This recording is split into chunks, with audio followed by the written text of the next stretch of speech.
चलिए, यह एक्सरसाइज 3.4 का जो है ना, यह सवाल नंबर 5वां है, 2 का 5वां सवाल है और ये इस चैप्टर का यह लास्ट सवाल है। अब इसमें कह रहा है क्या कि किराए पर पुस्तकें देने वाले किसी पुस्तकालय का प्रथम 3 दिनों का नियत किराया है तथा उसके बाद प्रत्येक अतिरिक्त दिन का अलग किराया है।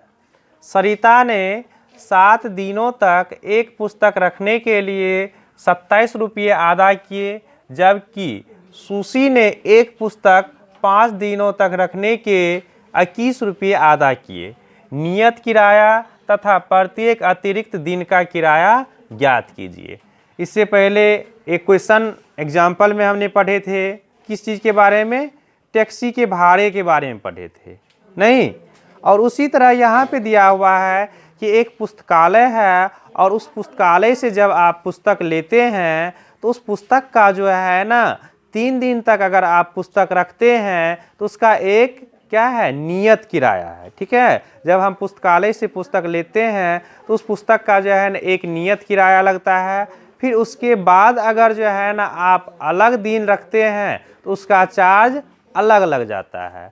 तो यहाँ पर जो है ना 2 स्टूडेंट है और वह एक पुस्तकालय से जो है ना किताब लेते हैं और वह जो है 7 दिन अगर रखते हैं किताब तो उसके लिए उनको 27 रुपया देना पड़ता है। और फिर एक है जो कि 5 दिन तक रखते हैं तो उनके लिए उनको 21 रुपया देना पड़ता है। अब इस चीज़ को जो है ना हम 2 चर वाले रैखिक समीकरण से हल करेंगे।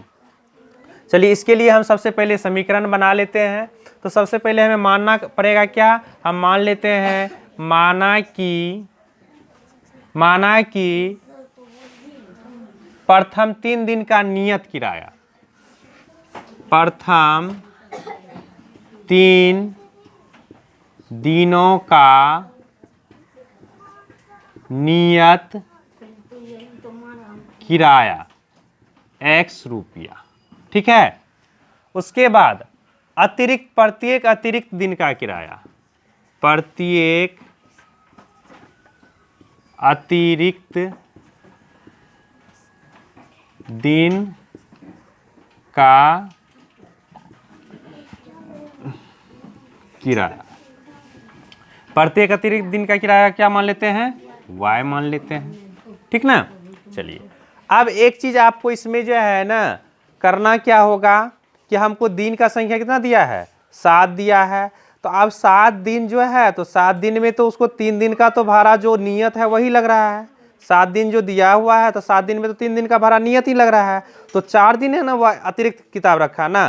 तो यहाँ पर क्या करेंगे हम? प्रथम 3 दिन के लिए x लिए हैं तो x प्लस x का मान कितना हो गया? 3 हो गया। तो 7 में से 3 जाएगा तो कितना बचा? 4 दिन बचा। तो 4 दिन का जो है क्या लग जाएगा?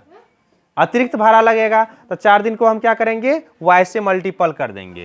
तो क्या हो जाएगा? 4y बराबर कितना रुपया दे रहा है? वह 27 रुपया दे रहा है। कोई दिक्कत? समीकरण 1 हो गया। उसके बाद फिर वह क्या करता है? सुशी जो है, दूसरा स्टूडेंट सुशी जो है ना, वह क्या करता है? 5 दिन तक पुस्तक को रखता है। अब वह 5 दिन तक जो पुस्तक को रखता है तो 5 दिन में तो उसको 3 दिन तो मतलब उसका नियत ही भाड़ा है और लगेगा कितना दिन? 2 दिन का चार्ज उसको एक्स्ट्रा लगेगा। तो यहाँ पर x प्लस कितना हो जाएगा? 2y बराबर 21 रुपया। यह समीकरण 2 हो गया। बहुत सारे स्टूडेंट को यहीं पर दिक्कत होता है। क्या दिक्कत होता है कि यहाँ क्वेश्चन कर रहा है 7 दिन और हम यहाँ पे लिखे हैं x लिखे हैं और 4y ही लिखे हैं, 3 कहाँ गायब हो गया?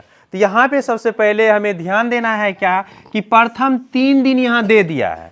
अगर हम किताब को 3 दिन तक ले जाते हैं अपने घर तो 3 दिन तक जो उसका नियत चार्ज है वही हमको लगेगा। 3 दिन के बाद अगर आप किताब जमा नहीं करते हैं तो उसका फिर एक्स्ट्रा चार्ज जुटना शुरू हो जाता है। तो इसीलिए जो है ना हम 7 दिन तक किताब रखते हैं तो 7 दिन में हमको 3 दिन का तो हमको नियत ही लग गया और 4 दिन हम एक्स्ट्रा रख लिए तो 4 3 7 हो गया। और इसमें 5 दिन तक जो है ना हम किताब रखे हैं जिसमें कि जो है ना 3 दिन का हमको नियत है और 2 दिन एक्स्ट्रा लग गया तो 3 2 5 दिन हो गया। कोई दिक्कत इसमें?